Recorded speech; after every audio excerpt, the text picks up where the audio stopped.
evening, everybody, and welcome back to the True Gamer Podcast, a podcast hosted by two gamers for you, the True Gamers. I'm one of your hosts, Eddie, along with my bro, the inverted gamer himself, Sheps. How's it going, bro? It's going good. It's going good, except I cannot. This just doesn't feel like it's in the right spot. This mic. These things, you know, why they are great that it's no longer here and around us. It's just, why can't anything just be perfect? When we're going to live in the future, when there's going to be those like floating hovering microphones, I was just thinking. Always going to be in the right spot. Or why can't we just get directional microphones that just work like magic? Why can't we do that? Anyway, you're doing great though, yeah? I am doing very good. How are you doing? I'm doing okay. We just recorded our predictions episode of with Billy, True Game BPR Gaming. We are going to post that. I think we're going to post that on Sunday, so it'll be the day after this podcast. So you got that to look forward to as well on Sunday. But it was recorded on a Thursday. That's the important thing. Is probably everything we've said will be proved completely wrong just before everything goes live. But we've recorded it today on a Thursday. It's the way it happens. It's the way it happens. And people were telling us as well that because of the things that are happening today, they were like, you should move your recording here to another day. First of all, not that easy. Yeah. Life is a bitch. We've tried. And also, you know, when we move it to Friday, then the announcements just move to Friday. Yeah. It's always going to be because we used to record on a different day and that happened, and then we switched to earlier in the week to try and avoid that, and then it switched. One day we'll be in a studio and we'll just be like, bro, the latest Fleshlight has come out. Let's record. Right, let's record our live review and live impressions. What have you been playing at the minute? Do you know what? My gaming has been kind of bad this week. Okay. I've been playing Mass Effect, but I had a bit of a headache during last night's stream, so I had to cut that a little bit early. But I'll tell you what's been happening to me that's kind of gaming related. Okay. I've been going through my PlayStation friends list. Yeah. My PSN friends list, because it's ridiculous. I have like over 800 friends. Yeah, I'm pretty sure there's a cap. There's a cap of 2,000. Oh, okay. And I know that because when the PS4 came out, for some reason, I was like, do you know what? I want to reach that limit. I remember this, yeah. As if that's going to be some sort of badge of honor, guys. I'll go to the ladies. I'm like, babe, I've got 2,000 friends. They won't allow me to have any more friends on PSN. Right. And then just gushing water. As if that was a thing. Right, yeah. And what I did in order to get there, not I did this because of that, but I was like, oh, this would just be another thing that I can do. Yeah. Right around the time of the PlayStation 4 coming out, I made that video of the share play, how to share play on PS4. Yeah. And if anybody wants to play, my gamer tag is... And my gamer tag was right there, and I was like, there, you know, anyone can see it, and they can add me. And then that video got over 500,000 views. Yeah. So, yep. As you can imagine, tons of people added me. Yeah. It's a problem because majority of games, when you have that many friends, won't load your friends list. Yeah. And it just says you have no friends. Yep. And now with Returnal, when the game came out, I would get notifications to my phone that somebody had died in a certain sector. Yeah. And I was like, every fucking second, it's just like ding, ding, ding, ding, ding. I love that this is a problem and that you are literally suffering because of your own hubris. Because of my own hubris right there. Anyway, because that happened, I've taken the time over the past 2 weeks to reduce that number. Right. And the reason why it's taken 2 weeks is because for some stupid reason, you can't bulk. No, you have to do 1. Delete. Are you sure? Yes. Yes. 1. Delete. Are you sure? Yes. And I've been doing that. And I just want to say to some people, because I think Ben might have got taken out of this mix, or someone like that, or Sean, or something like that. If I have deleted you by accident, feel free to add me again. Leave a little note to say who the fuck you are, because I probably went into automatic mode. I'm like, yeah, you just click in, delete, delete, click, right, delete. And after a while, I think it's a random number. After a while, after like 20 or 30, it just says you can't delete any more people now. You've done too many. And then I have to wait a day or something like that, and I get that bit again. So if I've done that, add me again, leave a note who you are. I'm sorry about that, but I'm determined to get that number down. But I did this to myself. I did this to myself. You did. And I hate you the did, friends and it's hilarious. Fucking God damn that. But yeah, that's what I'm suffering with right now in terms of games and stuff like that. Have you been suffering with it? Not suffering. Between Control streams, which I've been really enjoying Control, we streamed like 10 or more hours on the weekend. I did like 2 5-hour streams, which for us is quite a lot. Yes. Really enjoying it. In fact, thinking about that, I was thinking, what was it about these powers I was really enjoying? It feels very much like Infamous. That's what I was getting. Especially that shield, when we put up the shield. So I couldn't quite figure out what it was, but I know why It feels so good, and all the weird stuff that goes on, like when you get the gun, the sidearm, which I mean, I have a theory. They may have well just said it, but like it's Excalibur, it's Mjolnir. Do you know that? Right. Like, yeah. I've been reading a bunch of stuff in it, which I don't normally like to read in games, but some of the things are so cool.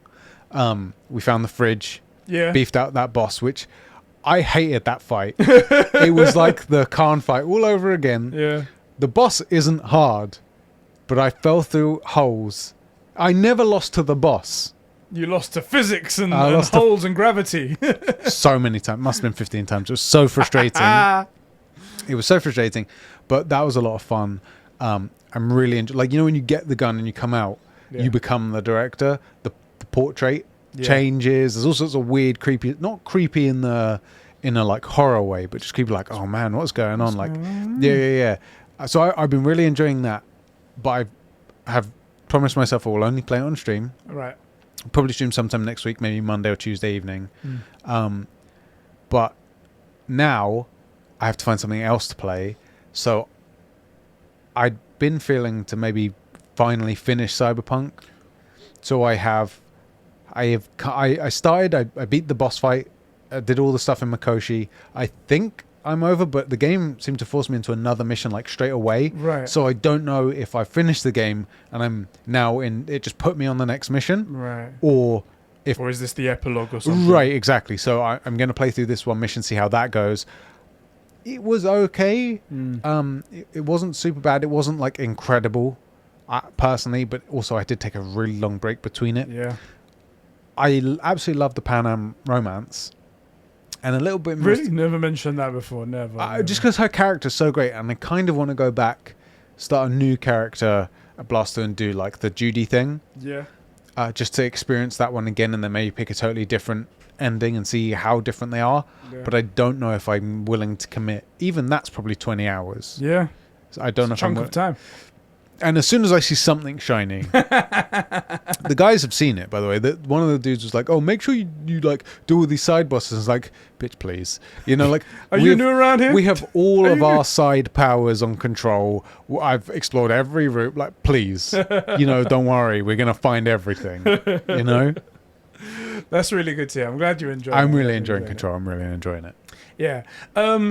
Bro. Yes. This is the True Gamer podcast. It do be. Which is, like all of our content, powered by the beautiful people, the Super Bros over at patreon.com/conversations. Those are our Super Bros over there who keep the lights and mics on, and they are Diogo Dildo, Isak the Ultimate Cumsock, Carol to Riviera, aka Catsper the Friendly Patron, Record Friction, Dan the Man, Jeremy Renner, that's right, an official Avenger, Martin Scorsese's Master H. Bart Swab, the Midget Aloy from Smallville Sabine, the former freeloader Christian, Master Chief himself, Al Biscori, Super Sus Ben Fryer, who's just a terrible defective clone of Eddie, the Star Wars Encyclopedia, Adam Sunling, Raj Vanderlyn, he's got a plan, guys, you just got to follow him on one last job, the Filthy FIFA Fanatic, Joe McCormack, My Juicy Left Nut, and Kevin, the #1 simp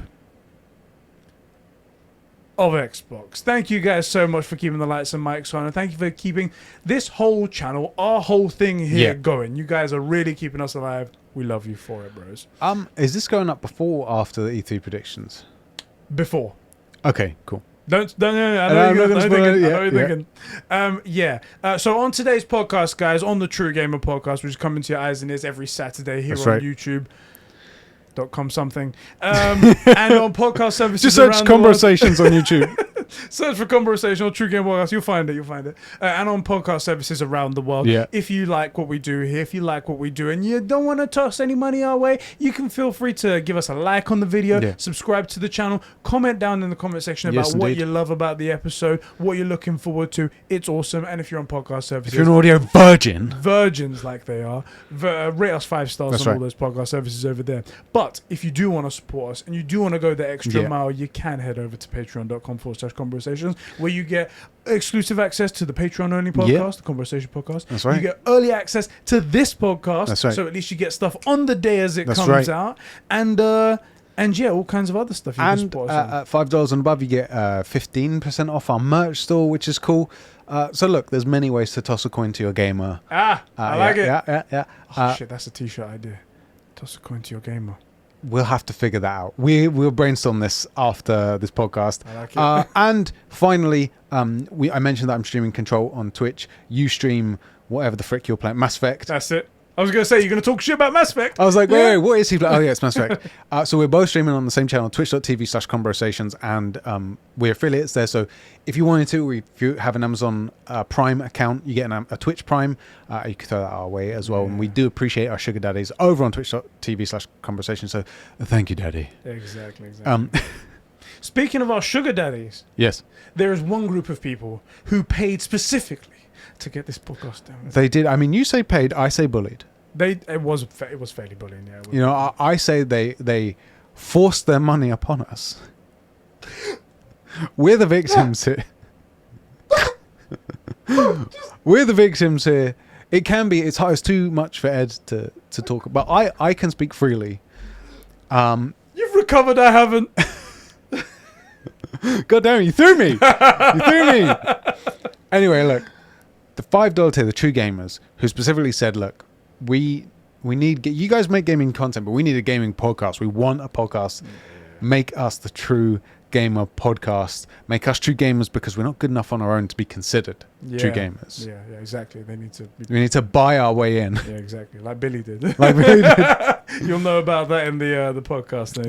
That's right. And so those guys are Jeremy Horde, Sab2557, Real Kermit Cinema, Record Friction, Kadeka, As God Made Her. Adam, what? You need to explain that one. Kadeka! He puts exclamation marks. I'm going to say it like that. You got to say it like that. Isak Manny, Dan Dano, Catsper Coral, Doc Nutella, Super Whale Ben, Albiscory, Kevin Crow, Joe McCormack, Diogo, Kevin Crow again, Hey Man, Where the fuck is Maria Judah though? Juicy Left Nut 69, Benedict Clobbers, Suck These Nuts, Fishy, The Jackal, Vanda, Cobra SS, Jack Nicholas, and Max H. Thank you, bro, so much for keeping the lights and mics on and this podcast happening. That's right. On today's podcast, guys, on this episode of the True Gamer Podcast, we're going to be talking about a lot of things. There's a lot of PlayStation news that dropped pretty much right before we got started right here. Yeah. An investor meeting and stuff like that. We'll be talking about PlayStation now, about how that could possibly be getting better. God of War and how it could be exclusive to the PlayStation 5. Yeah. The possibility of a Nintendo Switch Pro dropping today as of we record. Yeah. And lots more stuff like that, bro. Are you excited for this stuff? I'm excited for most of those. Most of those things right there. Let's talk about God of War first of all. Yeah. So, a report came out, according to old reports, which was found by somebody called Navrotra, was a leak they found, stating that the next PlayStation 5 biggest game, God of War Ragnarok, could possibly be next-gen only. Or is it? This is the thing. I saw this and I was like, oh, well, this would be something to talk about, and whether or not it should be exclusive would be a really good conversation.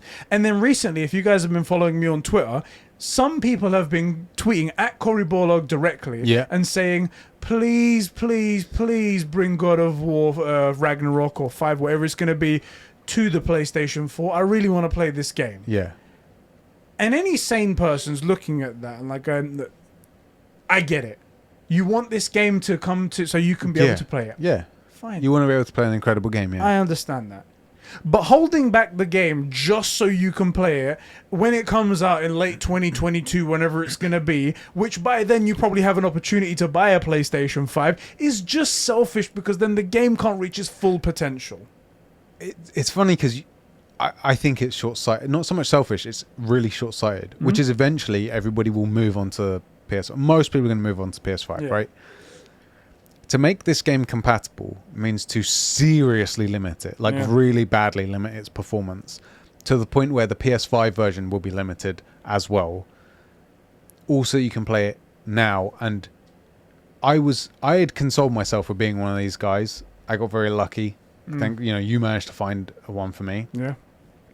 But even then, when it looked like it wasn't going to get a PS5, I said this needs to be next gen only. I don't want it on PS4 because it won't be the game that it needs to be, that it could be.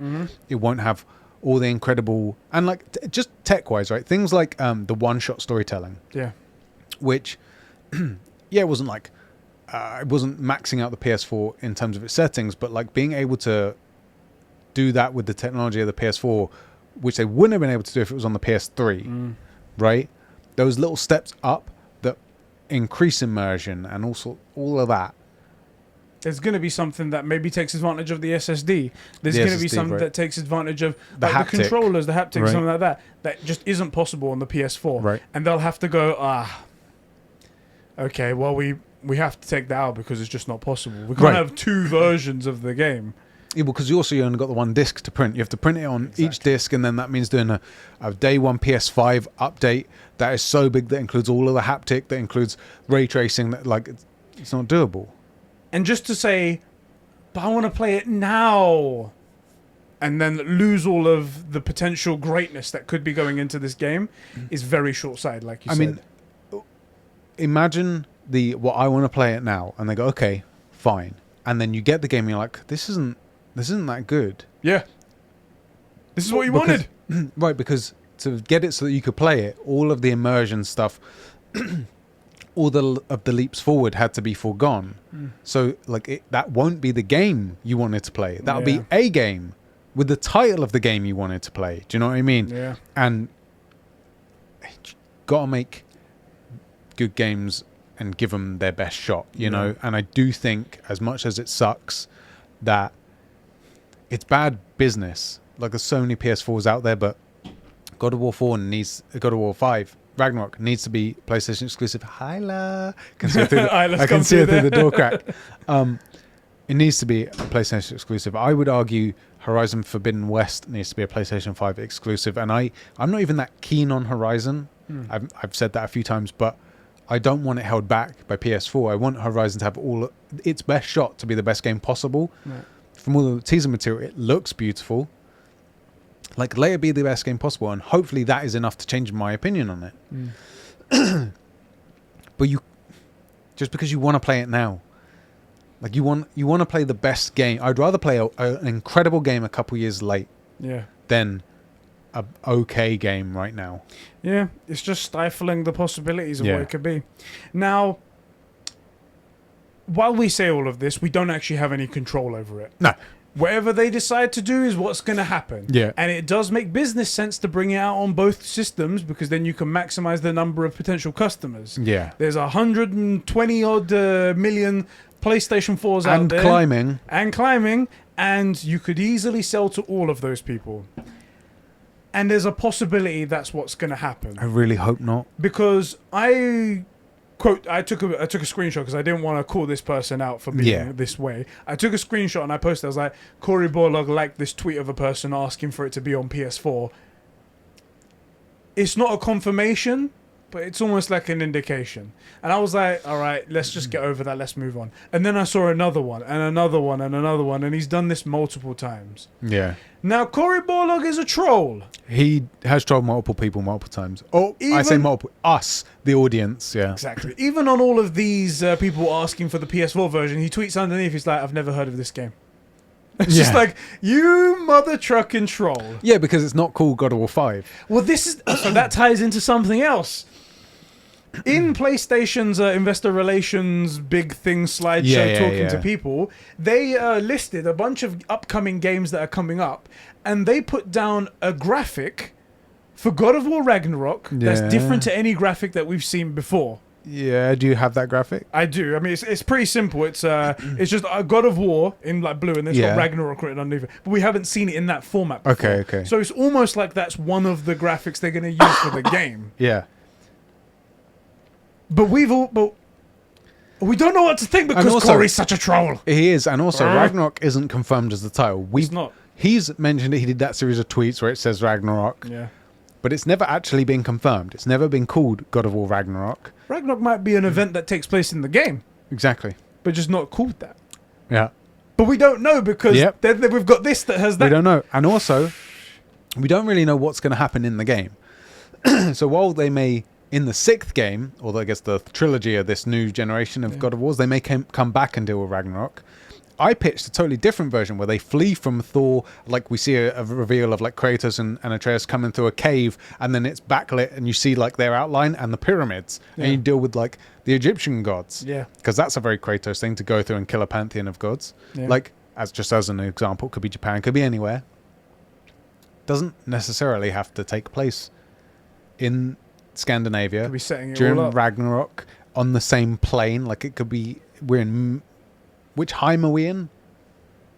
Niflheim? No, that's Niflheim. We're in some Heim. It's one of the Heims. It is one of the Heims. It doesn't even have to be set here, right? I'm trying to figure them all out. Jotunheim? No, that's the ice Jotunheim's giants. the ice one. And Niflheim's Niflheim's like, not the no. poison planet. What's the Earth one called? But it could be here. Yeah. It doesn't have to be here.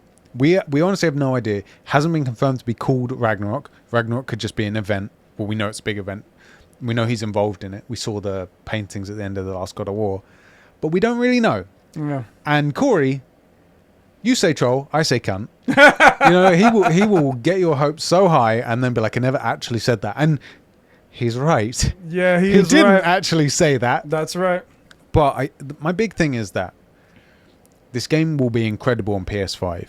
Yes. And it is likely to be, letdown is too strong, but nowhere near as compelling, complete, and fulfilling on PS4.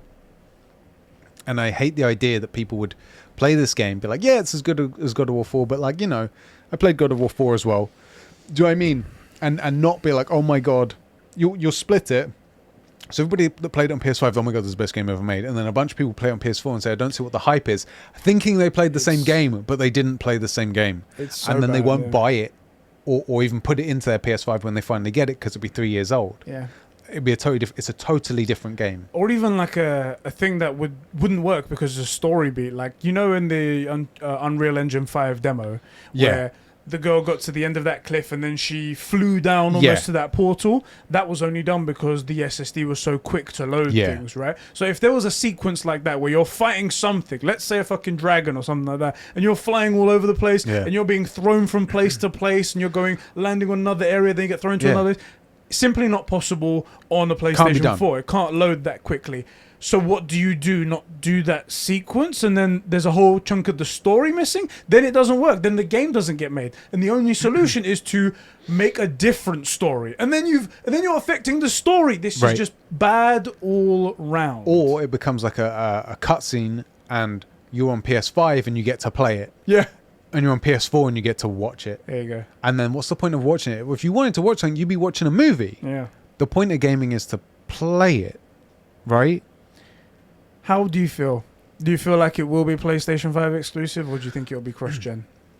It's really difficult because I would not be able to make a good enough argument in that meeting to make it PS5 exclusive. I really don't see how you can top 120 million additional, Mm. potential users, and only what we're up to now, 10 million PS5s. Yeah, I think it's like 8.6 or something like that.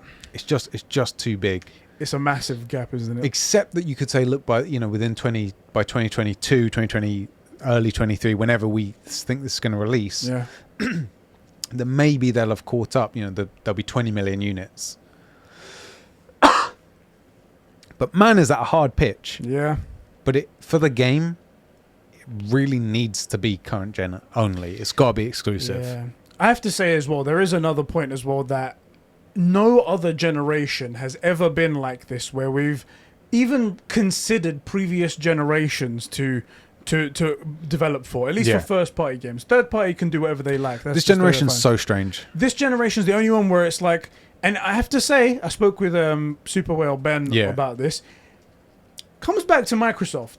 Microsoft pushed the narrative that it's anti-consumer to leave people behind, to not give people options on where to play their games, just because they didn't have a first-party lineup. Right. They didn't have first-party lineups. They were like, let's talk about every game should come to thing, and that's the key. Backwards compatibility is the most important thing on gaming, because they didn't have games to show. That's the point. And they made such a noise, and now PlayStation had to fucking bend the knee to tell all their fans to do something for them. This is the thing. If Microsoft had a well-regarded first-party lineup, they would not be saying this because they didn't. They had to try and they changed the discussion. But if it was the other way around, Xbox would not be doing that backwards compatibility stuff.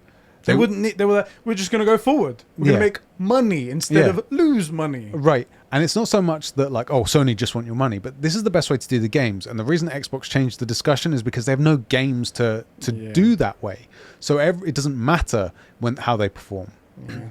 Because they're not trying to get the best out of the game because their name's attached to it. They just want the number of games on their platform. And this isn't an Xbox versus Sony thing, but Xbox didn't have the first party titles. So they changed the discussion to you need to be doing the backwards compatibility stuff.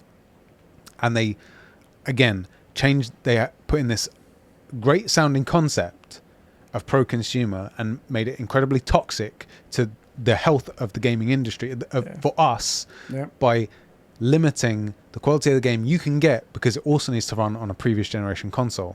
Yeah, that's right. And God of War, Horizon Forbidden West, and a bunch of these other titles need to be for current generation only. Need to give a reason as well to buy a PS5. If you keep giving reasons, or an Xbox Series X or whatever. If you keep giving reasons not to buy the new console, then why would anybody buy it? And also, this is the other thing: if you don't get it in early, and there isn't a reason to be on specifically the Xbox, well, within a couple of years, or 2 or 3 years, PC is going to be easily outperforming the consoles, right? The thing that console has from like the second, third, or whatever of its life cycle is, at least on the PlayStation, really good optimization and exclusivity. But with the Xbox, any of those games, they come to Game Pass. In 3 years' time, there's no reason to get Series X. There's none because PCs are better, and it's running on the same architecture. Like at least the PS5 has this brand new SSD that can maybe do things that other stuff can't. Right? There is no reason to get a Series X in 3 years' time. Because there's nothing that you can only play on the Xbox. Nothing. It's all going to be on Game Pass, and you got PCs, and they play games way better. So unless you push people onto the Xbox early, or make it so the games run better on the Xbox, which how are you going to do that? Because it's functionally a Windows machine. It's this nice sounding idea that ends up being really toxic. Just ends up not being good for gamers. And the only people that suffer really are the PlayStation guys, bizarrely, because we're the guys who Sony are trying to keep pace with Xbox because they are their main competitor somehow, and so they try and do the backwards compatibility stuff. Xbox, it doesn't matter because there's nothing to play that's exclusive to Xbox, right? It's only up from where they are. Exactly. It's not so that Xbox, there's no reason to be on Xbox. I'm really not making that argument, but they aren't hurt by doing this because there are no exclusives really, and it doesn't have this brand new SSD that can do stuff that couldn't be done before. It's just sort of the next step. So they're not hurt. So it's kind of frustrating that the people that can't compete with us are, the Xbox that can't compete with the PlayStation is the thing holding the PlayStation back. Yes, it's weird. It's a bit of a shitty situation. Okay, well that's our thoughts on God of War. Anyways, do you think it's coming to PS4? I think it probably is, and I hate that. I don't want it to, but I think it is. I'm on that boat as well. I have a feeling we're going to see it, and it's going to be like, and available on PS4, and it's going to take all the wind out of my excitement. I'm going to be like, this is going to be a good game. You're going to tell the best story. It's going to be great because it's Cory and it's the team over there. It's great. But I'm going to be thinking what could have been, and I'm not going to be able to shake that. No. I just, the other thing is, I worry that it's going to split the PlayStation audience, where people who only have the PS4, the last generation, are going to get it and be like, yeah, it's pretty good. And PS5 goes, well, this is incredible. And then you're going to, no, it's not that good. Yeah, it is. What about this? Yeah, I played that bit and it wasn't that good. Because you didn't have the haptic, you didn't have the ray tracing, you didn't have 60 FPS, you didn't have 3D audio, you didn't have the full experience. Exactly. And you weren't immersed. You didn't have the DS5 giving you those little, almost imperceptible, higher quality audio cues and stuff. Like, it feels better. It feels better on the PS5, and then that discussion's going to be, it was good, but it's not that great. Or, I thought God of War 4 was better. That's because it was pushing the PlayStation to its absolute limit. That's the best the PlayStation's ever done. Yeah. You know. So anyway. Oh boy. Moving on to some more PlayStation news. There was a massive investor meeting with Jim Ryan. He was on a video call, and the guy was using the new Pulse wireless headphones for the PS5, those white ones. And the guy has never looked more out of place. This guy's a suit through and through. Yeah. So when he puts on any sort of gaming wear, it's just like, what are you doing, Granddad? What are you doing, Granddad? Give them over here. Give them over here. Anyway, he's there in his like living room. It looks like. It's like watching your granddad try and do that Fortnite dance. Oh yes. That was it. That was it right then. You're like, he got someone else to set up for him, and it's like, just put them on your head. And it's like, okay. Go. Yeah. Did he put them on backwards? No, he looked like it was okay. Anyway, investor call, and there was a ton of information. Some stuff we'll talk about in detail, some stuff we'll just gloss by. Currently, there are over 500. Sorry, I'm messing up the numbers here. Let me start again. Yeah. Currently, there are over 50 million subscribers over PS Plus and PlayStation Now. Damn, that's a lot. Which has generated last year $3.6 billion in revenue. I always wondered, how is it that PlayStation can get all these games to put on PS Plus? Well, fucking. You know what's funny is it's a lot of money. when your service is doing well. Do you know what you release? The numbers. Yeah, turns out you released the numbers for that. Anyway. Look, I don't want to make this always Xbox bashing, but why do we know nothing about Xbox? We do not know the Series X sales. We do not know the Series S sales. Yeah. We only have the total. Yeah. We don't know. And even that's estimated from someone else rather than from them. Right. We don't know how many people are on Game Pass and at what tier. We don't know how much Game Pass is actually making. So we don't know any of subscribers. That's all we know about. Yeah, number of subscribers. But how many of those are the $1 for 3 months? How many of those are a 1 month free trial? How many of those are what? How much money is it bringing in? Yeah. We do not know. Yeah. Whereas PlayStation, in my opinion, they seem to always be in a much healthier position. And one of the main reasons for that is they tell us where they are. They're in a very healthy position, at least by these stats. Yeah.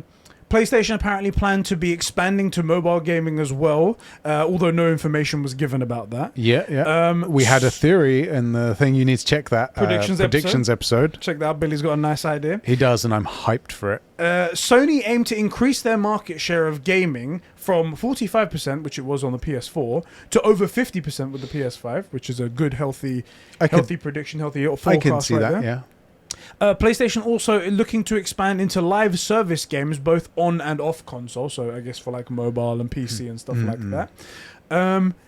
Add-on content was last year generated nearly $9 billion, and 25% of that came from free-to-play games. That's why there's so many partnerships with Warzone, Fortnite, and all these other little games that are free to play. This makes so much money. And this is also why we say that getting people on your ecosystem is more important than you can take a loss up front on a console, for example. If almost $2 billion comes in off just potentially. Let's say you could have everybody who bought PlayStation and lost money on the PlayStation. They generate you $2 billion. Yeah. Right? Because you get a cut of that microtransaction. It more than makes enough for it, right? It works. They're going to expanding their new growth into PC with Days Gone, Horizon, and Uncharted 4. Huh. They showed a slide and it said with the new games there, it's got Days Gone and it's got Uncharted 4 listed there, which has never been announced before, and they just casually dropped it in one of these slides. Okay. So Uncharted 4 is coming to PC. Okay. I feel like Uncharted is one of those, it should be a privileged game. It's like God of War level, isn't it? Where it's like... However, they didn't make the Uncharted collection. So... if Uncharted 4 comes to PlayStation, to the PC peasants, and they play it and they're like, man, this is an incredible story, this is incredible games, there's only one other way to play 3 titles that are this good, and that is to get on a PlayStation, whether it's PS4 or PS5. Do you know what I think this is probably? I think I heard rumours that Naughty Dog are working on another Uncharted game. Yeah. Don't know who it's going to be with, because it seemed like in Uncharted 4 that the game had finished. Like that was Yeah, the it feels end of like the Nathan story. Drake's story is Yeah. done. It's complete. So whatever happens is going to be like, there's going to be another one. Whoever it's going to be the newest, hottest thing, and it's going to be on PS5. Yeah. I think the play is here. You release Uncharted 4 and you release the previous collection so they can play. But then the next game is the one that's like the typical way they've been doing it now, where they're like, a game comes out, 2+ years later you get the game on PC, but the latest one is, you have to get a PlayStation for that. You have to do this. And that's the play that you play. I mean, I think... I said a lot of play there. You did say a lot of play. I think Uncharted 4 is obviously an incredible game. And that, in my opinion, is enough. Where you say, like, okay, look, you got to play one of the most recent titles, but the new one's coming out, and you're missing 3 games before it. Yeah. You know, to say, like, you got to play one of them, but there's 4 titles with this character and this incredible IP. That kind of hook. Yeah, the only way to play that, because at least Uncharted 4 is new. You know, sort of like we were saying, there's no way you would play Bioshock, there's no way you play Mass Effect 1 unless it was remastered. Yeah. And now that it's remastered and it's new, you're more likely to play it. Well, Uncharted 4 is very new, so people are going to be more drawn to it. But the likelihood that they play Uncharted 1, which is what, 13 years old or 14 years or something like that, it's very old. Probably pretty slim. But here's this incredible game that's received so well, that's always talked about. But there's 3 games to play before it, and then we can do that as on PlayStation. And there's a new game coming out, and then we can play that as on PlayStation. Yeah. I think that's a pretty good hook. Whereas if you give them all 4, they go, well, everything eventually comes to PC, which is the thinking. The argument, yeah. Right. And I don't think everything should eventually come to PC. It's not if you're PlayStation. You need to, like we said, there's no reason to get an Xbox because it's all on PC's day one. Yeah, I think that's right. There has to be some stuff that's reserved, some stuff that should be untouchable. Yeah. That should be like, okay, this is the only place to play it. Spider-Man, God of War, The Last of Us. Spider-Man is one of those for sure. God of War and The Last of Us, and Ghost of Tsushima. Though I could maybe see Ghost of Tsushima going to PC, but Last of Us, God of War, and Spider-Man, those should never see PC ever. That's a terrible move. Yeah, I think so too. I think those IPs are so valuable that you should keep them. And they're also expanding their reach into cloud services. Okay. So we do know that they have PlayStation Now. Yeah. And currently they're sitting at 3.2 million subscribers on PlayStation Now, which I think it says here on October 2019 they revamped the price, and it was something like $50 for the entire year. Right. Which is quite a cheap goddamn price for like that's 12 pretty good. months of it. It's like $5 a month. Yeah.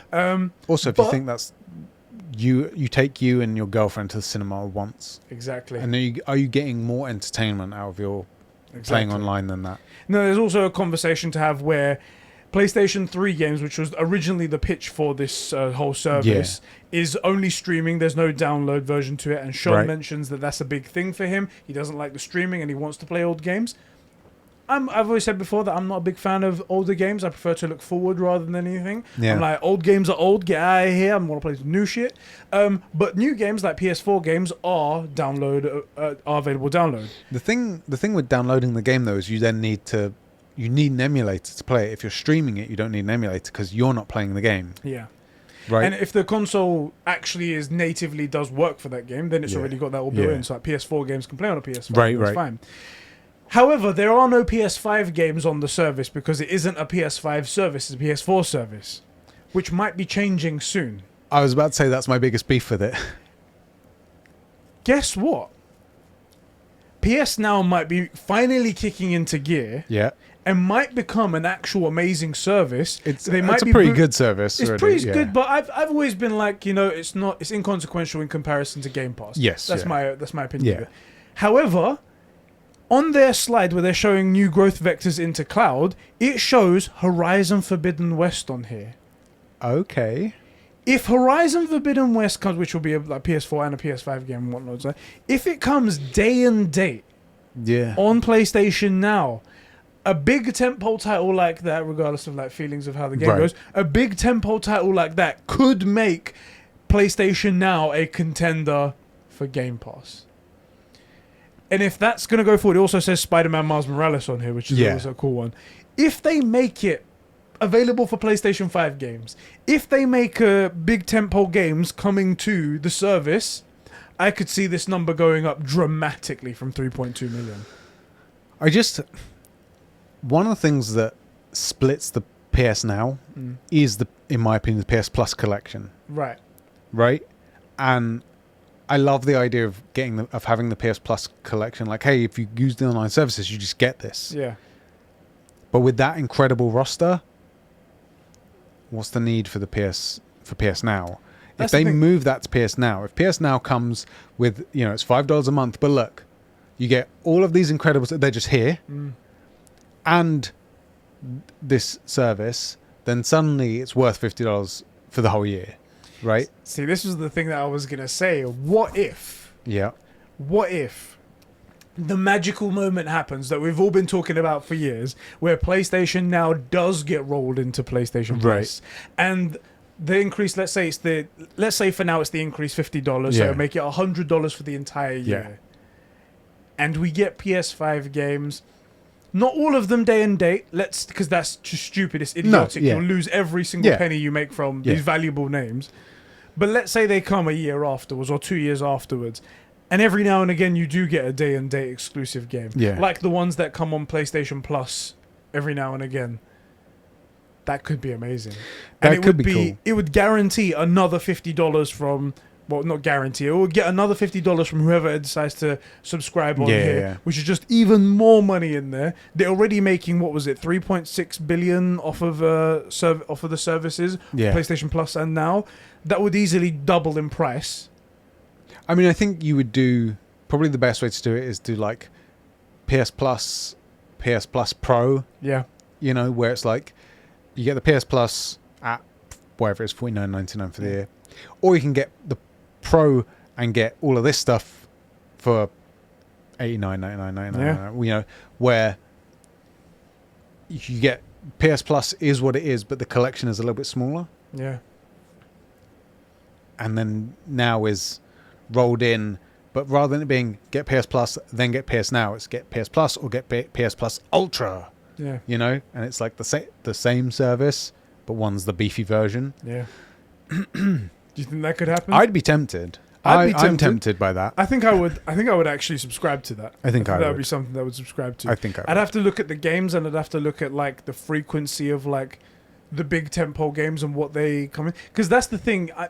They won't do that. They won't put the big exclusive games on their day and date because it ruins your own brand. Yeah. And it ruins your own potential money that you could make. Xbox. Exactly. They're worth too much to do that. Yeah.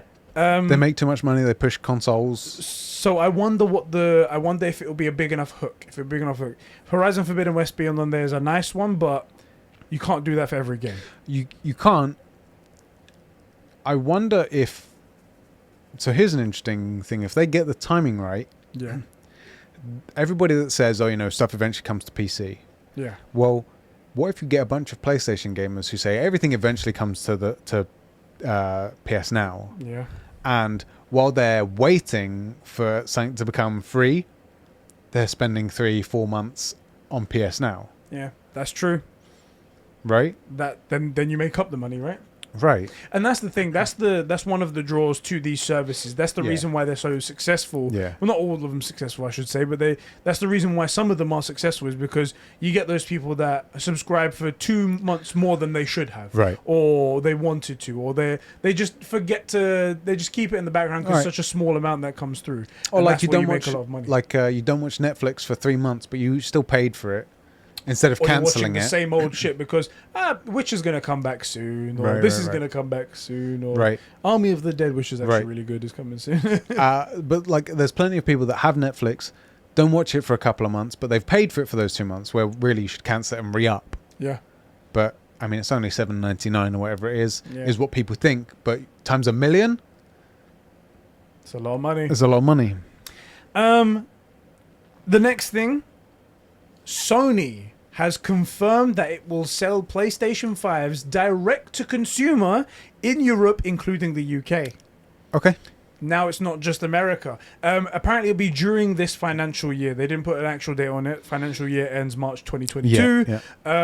But it's coming. It means that that's just another way that Sony are planning to get around those scalpers. They'll probably have a nice system in place to actually make people buy them properly. I feel like Sony have an invested interest. They don't want to just sell the console. They want to sell it to gamers who are going to spend money on it. Like we said with getting people onto the ecosphere, they don't just want to sell 20 million units. They want 20 million units in people's hands so they can spend money on Fortnite and Warzone, so they can get Netflix, so they can buy games. Exactly. It's not just...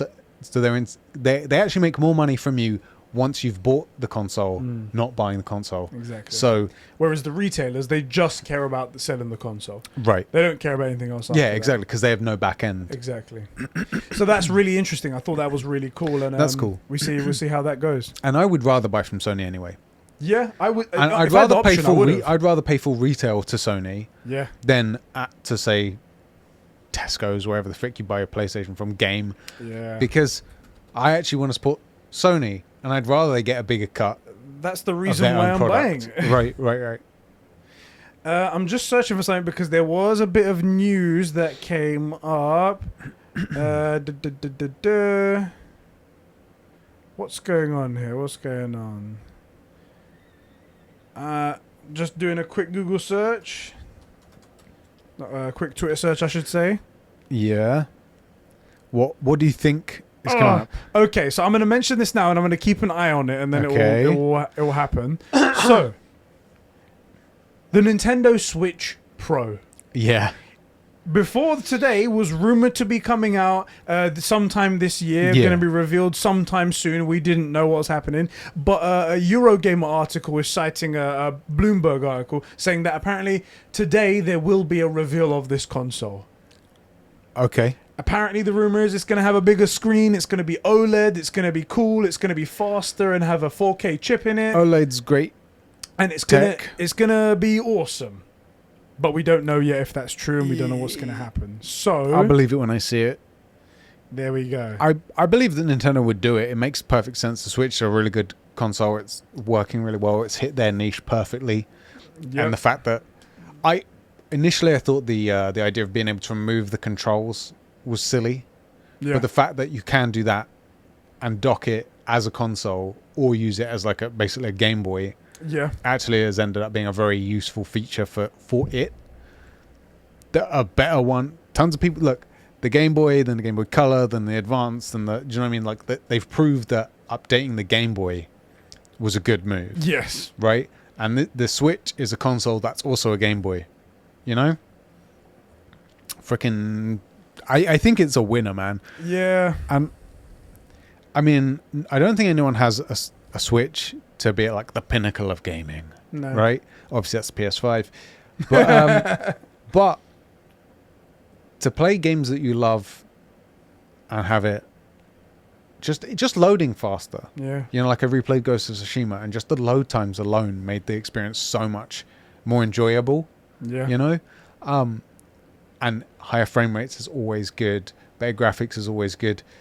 But I'm limited on my graphics by my TV. Yes. Because I play on my TV, and I can't. I'm not going to get a 4K TV just to play video games, right? Yeah. Even now, when they're as cheap as they are, relatively speaking, I'm just not going to do it. So the fact that you get the...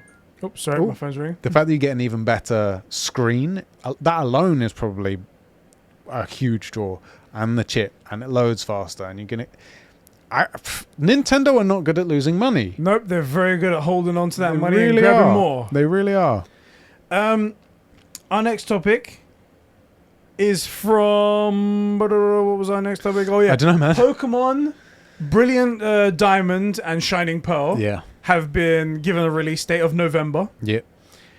And Pokemon Arceus Legends at Arceus has also been given a release date. It is January.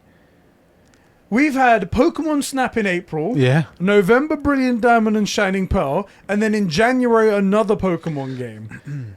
It's just Pokemon from here on out, guys. Look, Pokemon's a freaking winner. Pokemon is a huge winner, and I'm actually kind of interested in the Arceus one.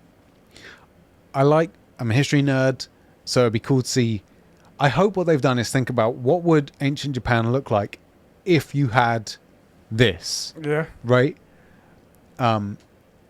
Because that would fundamentally change the way your world develops a little bit, right?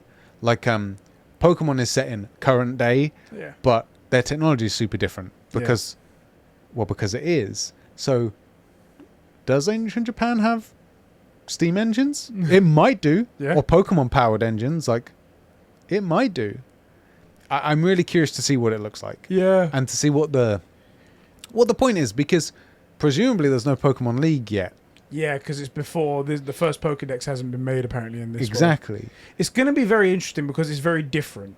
Like, it's very different from the formula of like gyms, Elite Four, become the best Pokemon trainer, fill out a Pokedex, and get called a girl or a boy by Professor Oak. Yes. So it's going to be interesting to see where they go from. And how many options are they going to give you for that when you meet Professor? It's going to have to be Japan. way more choices now. I just okay, here's my question about Pokemon. Do you think people are ever going to get tired of it? I don't know, you know. I honestly think the Arceus game is the make or break point for can people become tired of Pokemon, and that is this is a very different world that we're coming into, right? Not the current Pokemon world. And so if they're trying different things, I think maybe that says like, oh, Nintendo started to realize that just adding more Pokemon maybe isn't working. So they're going to change up the environment. And so if this game doesn't bang, which I really hope it does because I love Pokemon, that could be a sign that they're going to chill on Pokemon for a bit, let it settle down, and then come back in 10 years' time and re-up everything. Give it some time in it. Right. So it doesn't get stale and they don't lose that IP. Yeah. Yeah, okay. What else have we got? We've got a few things. We're trying to burn through these because we did have a long recording episode with the we did, which you guys are going to get a lot of content from today and tomorrow. And the next topic, Epic Games released another trailer for the Unreal Engine tech demo. Yeah. And I swear to God, they need to make a game here. Because they've added so much more stuff. They've added something called a dark world. They've added these giant mech robots in there. And they basically showed off how easy it is to make new environments and a new system called Nitrite, they call it, which is like instead of using polygons, they use like triangles or something like that. They use this Lumus, which is like this lighting technique. And apparently all of it's just like such a better way to render stuff and less taxing on the machine, that it's good that you can do way more and do way more beautiful things for such a small cost of what it was before. It's funny. Such a good trailer. It's funny you mentioned the Lumus because, or Lumens or whatever it's called. Lumens. Because I just scrolled past a tweet. I just switched off Twitter though to put it away so that I don't do that. And it had one of the dudes from Star Wars with a lightsaber. It was like no lumens with lumens, and before it's like, oh yeah, it's a video game lightsaber. Afterwards, that's a lightsaber. Right. You know what I mean? Like he's got the blue glow. It's like all the appropriate parts of his face. It's the difference between ray tracing and no ray tracing. It seems to be really incredible. They need to make something. Epic needs to pave the way with their Unreal Engine 5 and make the game that they showed off. Yeah. Even, by the way, it doesn't have to be huge. Like, what's the runtime on RE Village? It's like 7 hours or something. Something like 7 to 10 hours, something like that. This thing can be like a demo game, a showcase game at 5 hours long with, just to show it off, because they clearly have a bunch of stuff here from that first thing. They have it half done already. So, like, let's play in it. Let's play that, just even that level. Just say it's a demo level. We're messing around with it. We've decided to open it up to you. Yeah.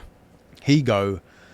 Let's frickin' play it. Yeah. And the fact that was running on a PS5, the first thing that we saw, pardon me, we know the PS5 can handle it.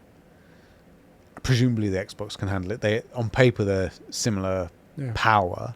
I think the reason they use the PlayStation is the way it uses its SSD. Yeah, and also they probably have I think they have a relationship as well. There's like some sort of back-end deal that they're going to do. Yeah. I do think, by the way, that the let's say they made that level playable where she flies between everything. I do think the Series X can do it. Yeah. It just, the difference is between multiple linear tasks and one bunch of spiderweb tasks. That's the real difference between the processing. And I think it probably would work better for something like that to be on the PS5. But I would love to see that playable for everybody, because I want to see what the Unreal Engine 5 can actually do. And I bet it can do way more. Think about what people have managed to squeeze out of all the current engines. Yeah. Right? This thing's just been made. The devs, like, they think they know what it can do. But it's not until people know this thing back to front and then someone gets a creative idea or just goes, I wonder if. That's how it goes. And then suddenly, like, I want to see stuff made on this thing. Yeah. Also, just the sheer number of freaking pixels, pentagram. What the frick are they called? The triangles, the polygons. That's the and stuff. triangle thing. Yeah, like there's a still up there of like some sculpture. Yeah. Could be a photo of a sculpture. I saw it and I was like, so this is real life, right? And then you look down and it's like, oh yeah, I've been doing some stuff in Unreal Engine 5. I was like, what? So that's the thing. I follow I can't remember who it is. It's some gaming account, and they post that picture. I'm like, this is out of character to be posting like ancient Greek sculpture. Oh my god, that's Unreal Engine 5. This is real. Because I was looking at it and there's a gap between the neck and the head, and I'm like, how is that thing held on? Oh wait, it's not real physics. Yep. Next thing to mention is some small topics to go forward here. Xbox have announced their E3 press conference, which is going to be on June 13th. What's really strange about that is that it's not actually an E3 press conference. It's just they're doing a press conference their own. And it's going to be with Bethesda as well. So it's going to be all one thing. Yep. Two interesting things to note about that. One, both Summer Games Fest and E3 are both claiming that as their own show. Yeah.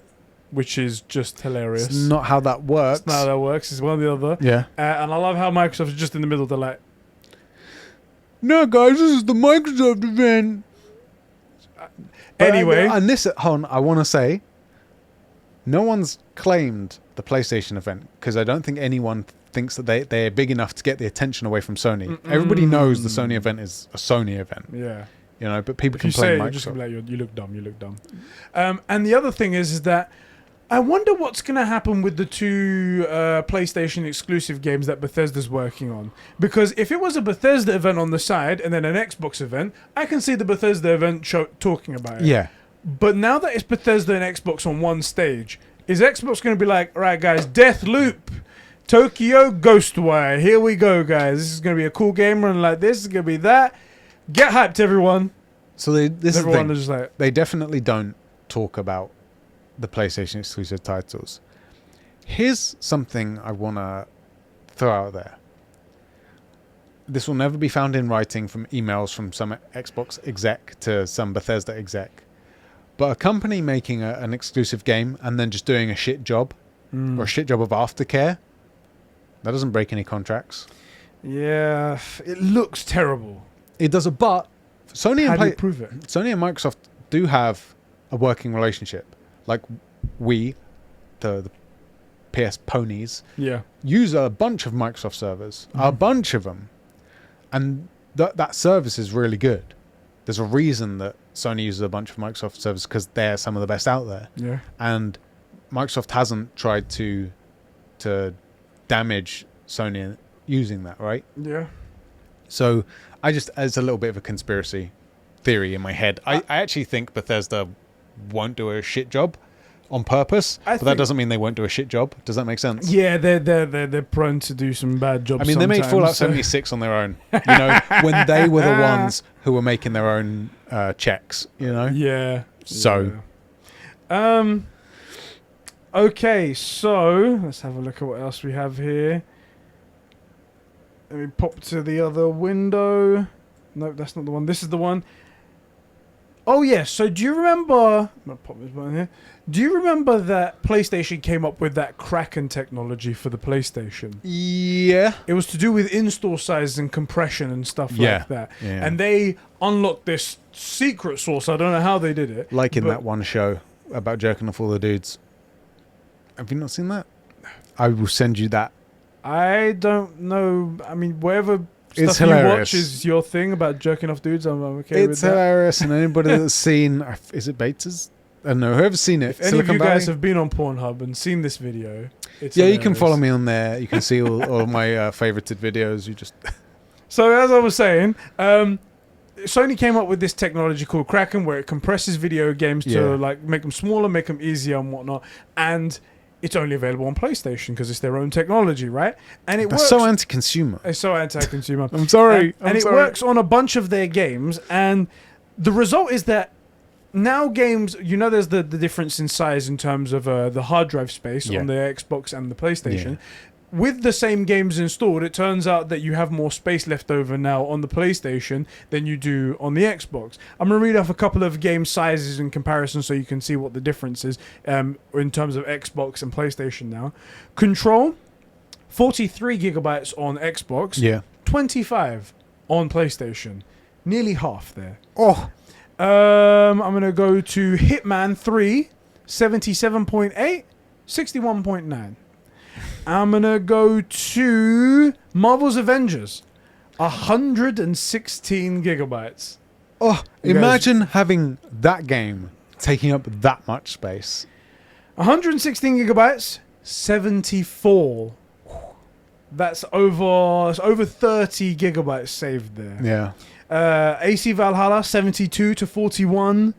And the list goes on and on like that. A bunch of games like that. So you're saving a time. This technology is fucking fantastic, and It's pretty It's great. incredible. It's so boring, but chalk up one more win to PlayStation. yeah, it's cool. It's quite cool. And this is the thing: is not only are PlayStation games so much more optimized that they take up less space. Now the PlayStation is so optimized that your third-party games take up less space. It is getting boring, but it's one more win for PlayStation. Yeah. This generation is a freaking bloodbath already. Already, I hope that something on in the E3 happens and changes our minds on everything like that. There was, oh God, I don't know. It's gonna sound bad because we're just talking about how bad it is, like for the services of that. Yeah. But in regards to the services that we were talking about when it came to PlayStation Now and PlayStation Plus, PlayStation Now and PlayStation Plus subscribers totals to 50 million people. That's together the 50 million people or 50 million in revenue? 50 million subscribers. Yes. Right? And on Xbox Game Pass, they have 23 million subscribers. That's our last known number, not too long ago.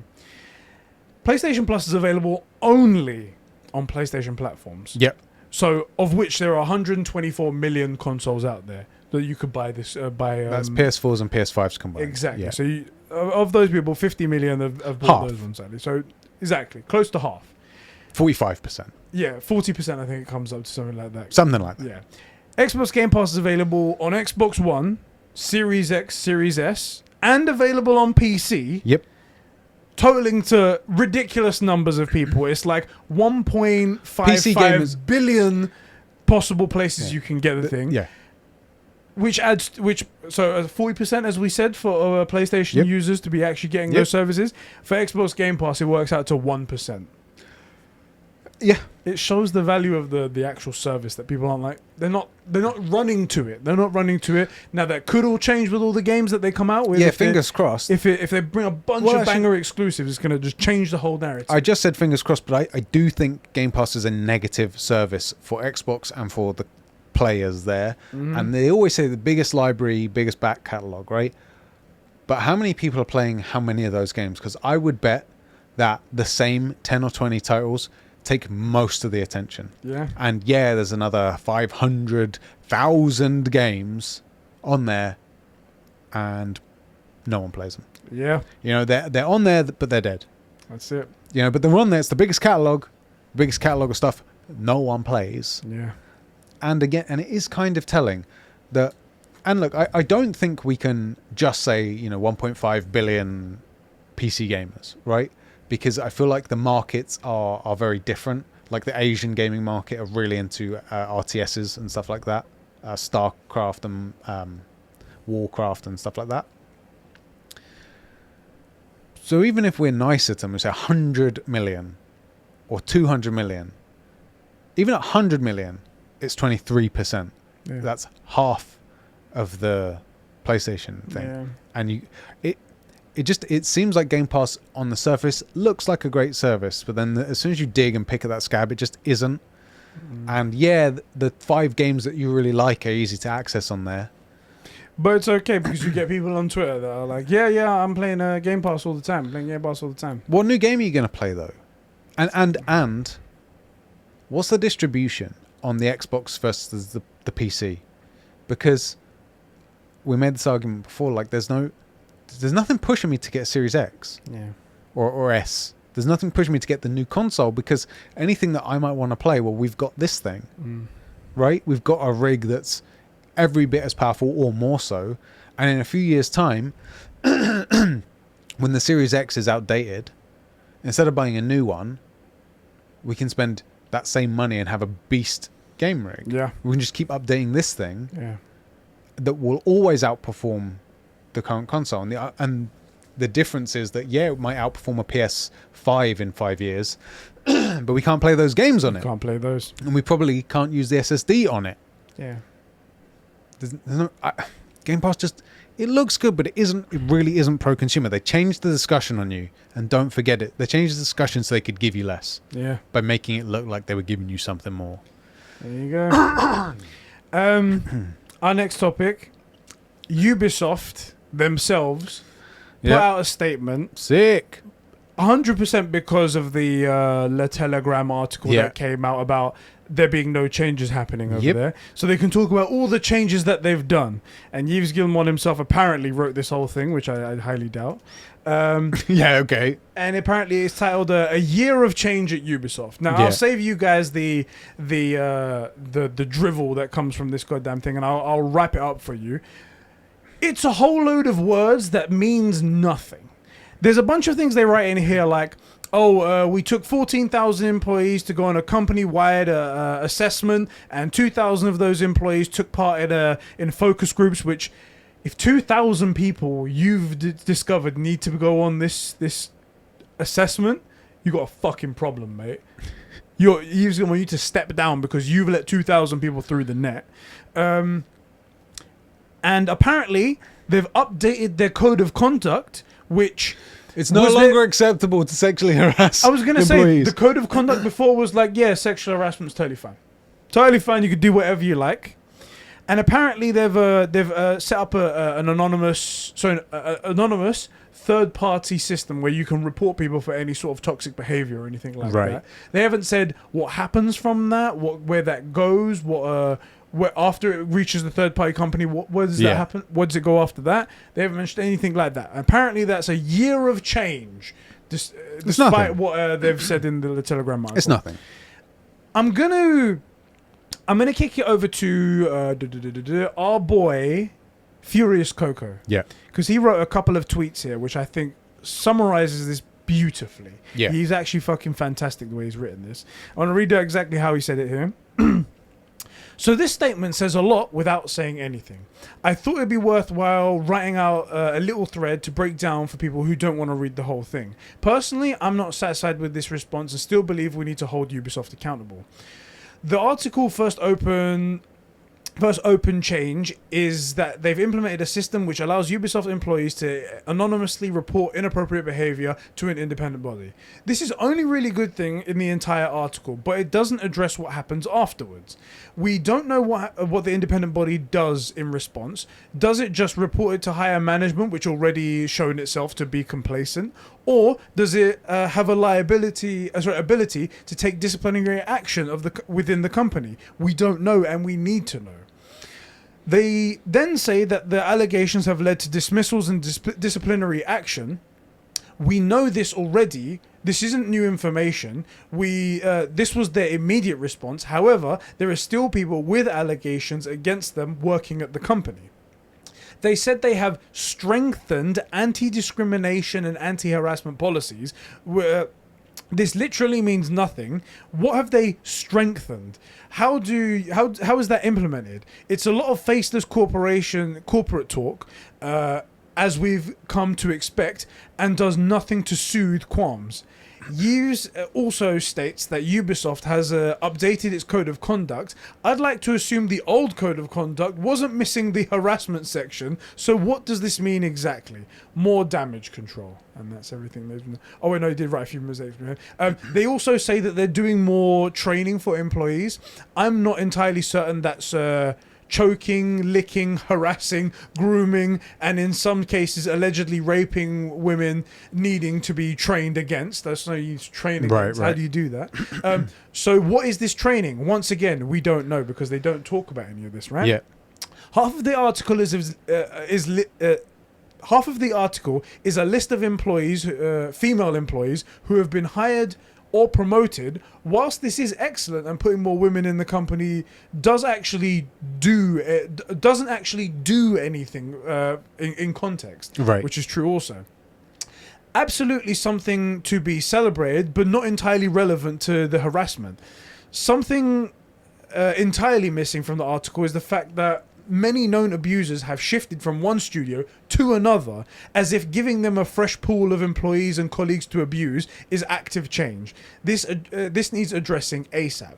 Yves ends by saying that he takes responsibility. He does not. He allowed the culture of harassment and abuse to brew in the company and has failed to repair this. He is not fit to lead Ubisoft for one more day. Yves Guillemot must step down. Hashtag Ubisoft. Hold Ubisoft accountable. Yeah, that's an incredibly concise tweet chain thread. There's one other thing. Perfect. We actually saw UB devs who went on this course, and they said things like, you know, we thought this focus group and stuff was going to allow us to like share our thoughts and feelings and give feedback. We're never allowed. We were just spoken at. We were never allowed to give any input. Like, it is all just going through the motions. It is atrocious, terrible. They're terrible. We had Billy on earlier for something you'll see in a few days, and he said he really enjoys playing AC games, but he hates Ubisoft. Buy it secondhand. I forgot to say it then, but buy it secondhand. You are not supporting Ubisoft when you purchase a pre-owned game. Yeah. But you do still get to play the game. And then don't buy anything inside the game. Don't buy it. The downside is they can say, oh, look, we have X many people playing it. But there's a bunch of people that don't know or care about these allegations anyway. Yep. They'll still have millions of fanboys playing the game. That's right. The best you can do is make sure your money never sees their hands. I was going to say until they change. But if you have to update your fricking conduct... Oh, look, I'm just saying, we're technically, like, we're a company. We haven't had to have the talk of, like, sit down, we need to do some training. That's the thing. If we're two dickheads, right? We're two dickheads. If even we don't need to have the conversation where we're like, bruv, don't fucking touch someone, or don't bloody be a asshole or be a cunt to another person, then that's good for us. And a company needs to, a fully functioning, a proper professional company needs to be told that. Now, I want to say, because I think it is important to be fair and not just act like we're jumping on the train because it's popular at the minute. Yeah. For the record, I've been anti-Ubisoft for a very long time. For a very long time. Actually. But look, you know, sometimes you see those weird, like, do not do these things, like the health and safety regulations, and you're like, don't fuck electrical outlets. Yeah. Right? So those are there because someone actually did that thing. Yeah. Right? So I do understand that. I get it. But, like, this is ridiculous. And it is 100% damage control. And what's worse is, by doing these things, it just highlights the problems that were in the company. They aren't growing or changing. They've just been caught, you know? Otherwise it would have continued. Yeah. And nothing has changed. Nothing really has changed because they never allowed any feedback. People had to go on this mandatory training, which all the people that went on mandatory training, they weren't the people that were the problem. Mostly the victims, it seems like. Then shuffling people that are the issue to new grounds, taking a lion out of its current area and then putting it somewhere with new prey. Like, it's a predator. You just put a predator, you put the cat amongst pigeons. What's wrong with you? Yeah, so stupid. Eve's never actually saying anything was being done. And here's something that I think they've overlooked. Half of that thing is, look, all the women we've promoted. Okay, well, so you promoted them amongst predators, potentially. And now they're always going to have to wonder, did I get this promotion because I'm the best for the job, or did I get it because I'm a woman? And lastly, all these people that you've basically functionally, as far as internet autists go like us, you've doxed these women. Yep. And now we know the Put their people names that out there. are willing to work in this toxic relationship and will put up with this kind of environment. Mm-hmm. And by the look of things, benefit from this. That's a very bizarre position to put people in. Makes them look terrible. It makes them look bad, and I'm not saying they are, but it gives off this weird vibe of like, why are these women okay with it? Were they okay, and are they protecting someone? Are they okay, and they're not speaking out because they're afraid? And putting women in positions, that on its own is not a good thing or a bad thing. It's a thing. You should put the best people in these positions. So now we have to ask, is the company going to do better or worse? Because now you have people that are in positions and we don't know if they're the best for the job. Yeah. And it seems like you're just doing it to just shut people up, just to be like, just move things along so we can continue doing what we want to do over here. It's at every level it's pretty disgusting. They make the wrong decisions. What needed to happen was the painful thing, where Eves needed to come out and say, I'm stepping down. I think he could have got away with staying if at the last Ubisoft event where all they did was not mention it, and then on Twitter, like 5 minutes before, silently release a tattoo. Yeah. If he'd have come out and said, okay, this has happened, we need to talk about it while I have all of your attention, you need to know, and we're addressing it, and then actually done some addressing, I think he could have stayed. But the fact that they never said anything, that this is not one of those things that science is going to forget. This isn't like something embarrassing on the internet. Yeah. Right? Like a YouTuber sneezing and getting snot all down their face on a video. This isn't that. Yeah. Right? This is far more serious. This is way worse. This is not a meme. Like no one's going to forget this, and I just hope that even if you think AC games are great and you love them, do not let your money see Ubisoft's hands. That's the only thing that we have as gamers and controllers. We have our wallets to starve them of, and that's how they're going to feel it the most. So if you can, I'm not going to tell you how to spend your money. Obviously, your own life, you can do whatever you like. But if you want to make some sort of change, if you want to be something good, a force for good in this, hold Ubisoft accountable and don't buy their games. And when it comes to the Ubisoft event, I'm just looking forward to the shit they're going to get. They are going to get so many they're bombarded with tweets of hold Ubisoft accountable. Oh my god, they've done this, they've done that. They're not going to be able to survive. Yeah, I just came to it, and the first tweets that pop up have thousands of likes, there you go. Thousands of them, and thousands of retweets. It isn't okay. And the worst thing is, look, bad people find their way into positions of power. It's kind of the nature of evil people. Yeah. And I don't expect people to be able to stop evil. You don't stop crimes before they happen, right? You react to them. You punish them when they do happen. And they haven't done that.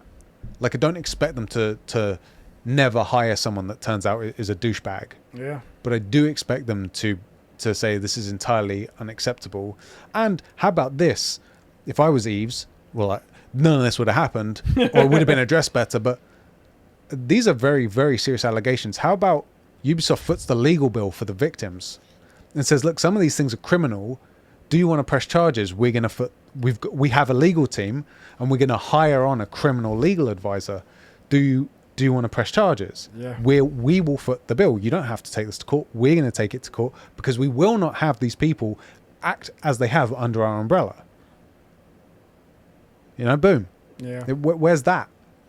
I don't expect you to stop douchebags getting in. I do expect you to deal with them. At least react when they're put in front of your face. Right. Instead of shuffling them around. It's not okay.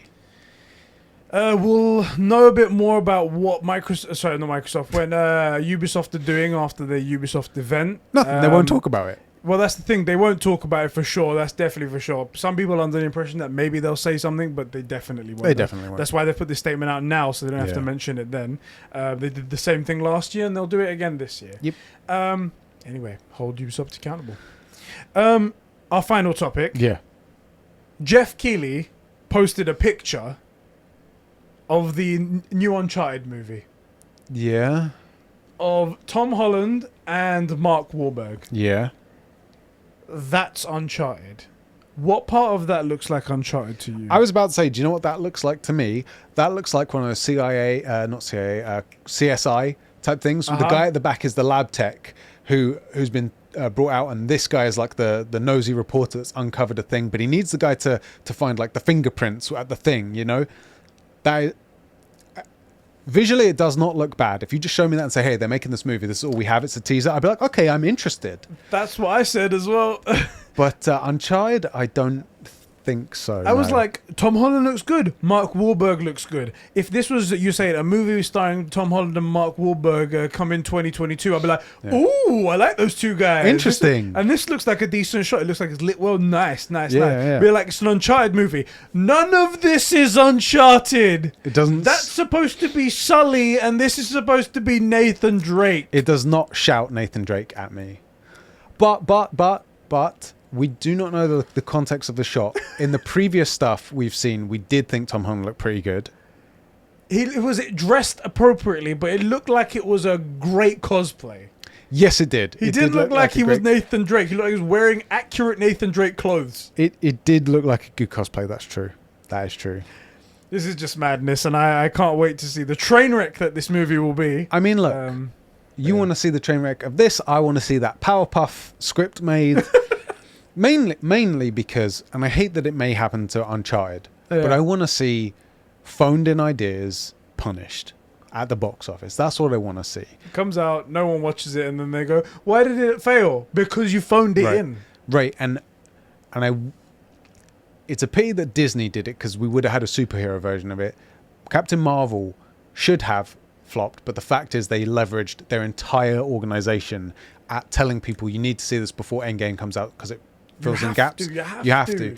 And there even then, teaser from Infinity War, one of the greatest cliffhangers ever. Even then, there was a bunch of stuff that came out that said Disney purchased a bunch of seats and people were watching in empty theaters that were apparently sold out so that they could leverage it and make it $1 billion movie. Because you can't have a lull between Endgame and Infinity War. And if this was what it was supposed to do, if it did do what it was supposed to do, then making it $1 billion movie made sense, because then Infinity War makes you $3 billion and it actually makes you money in the long run.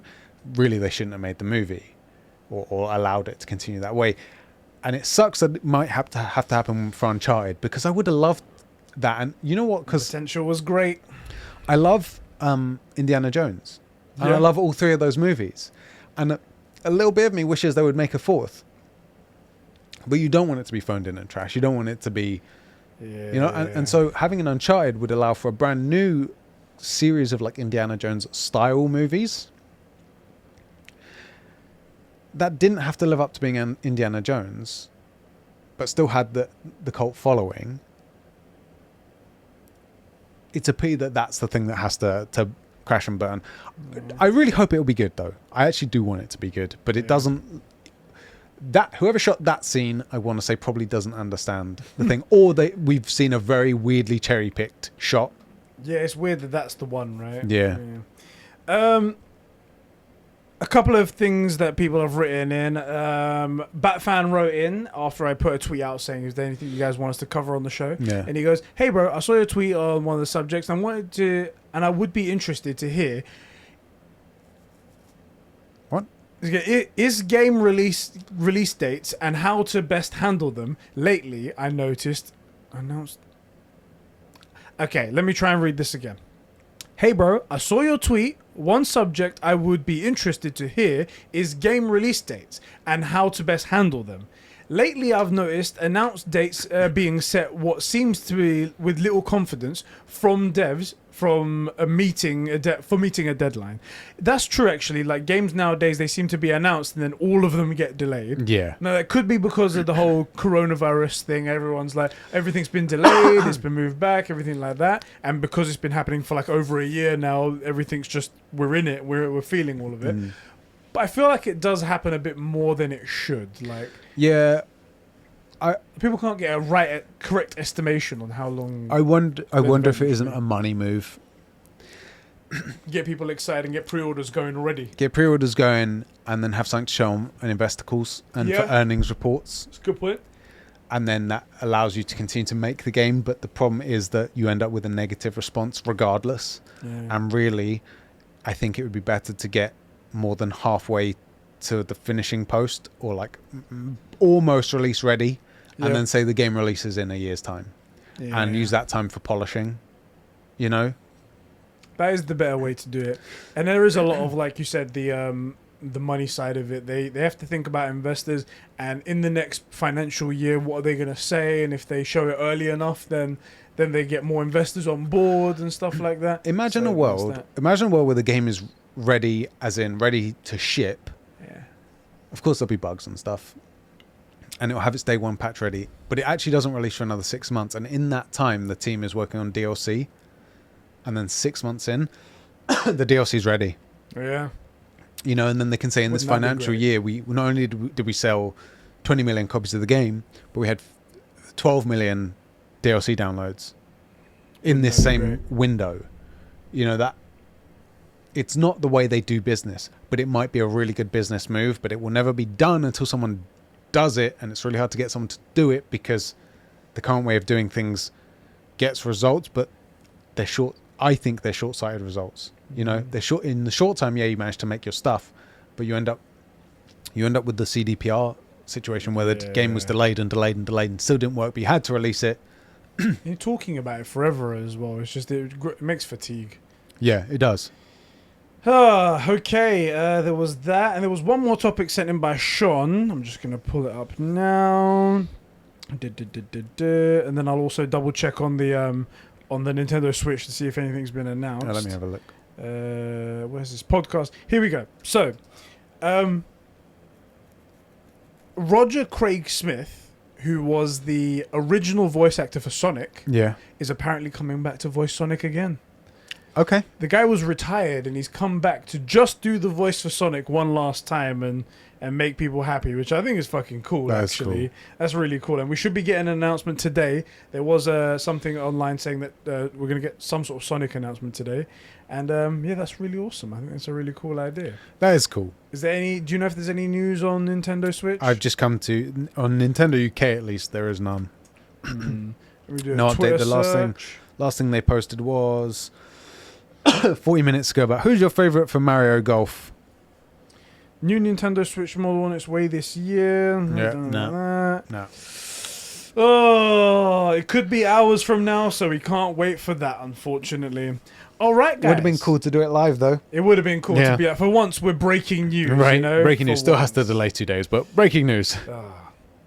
All right, bro. That's everything from the True Gamer podcast. I hope everyone has been enjoying this. And tomorrow, remember, you guys are going to get another episode, a bonus episode of our E3 predictions. That's right. It was absolutely hilarious with Billy. I swear. It was good fun. It was. I was worried that maybe, because you always worry when you get a guest on, whether the chemistry will be correct. Yeah. I loved it. I thought it was good. Really good fun. It was good fun. Let us know if you enjoy it as well. We can get Billy on again sometime, maybe. Yeah. I'd love to. I'll catch you in the next one when we do more gamer stuff. And that's right. We'll see you guys in the next one as well. Don't be awkward. And play upside down. This feels totally natural. Ooh. If you take his head down, up, and side to side. No, it still works. Go on. Because you're gonna look, right? Yeah, so you're turning. Wait, how do you? I'm trying to think about this.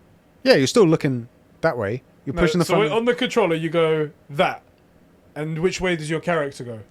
That way. Yes. That way, and then with your thing, it's like. Oh, I see. Yeah, no, that's just for up and down, though, isn't it? Stop being weird.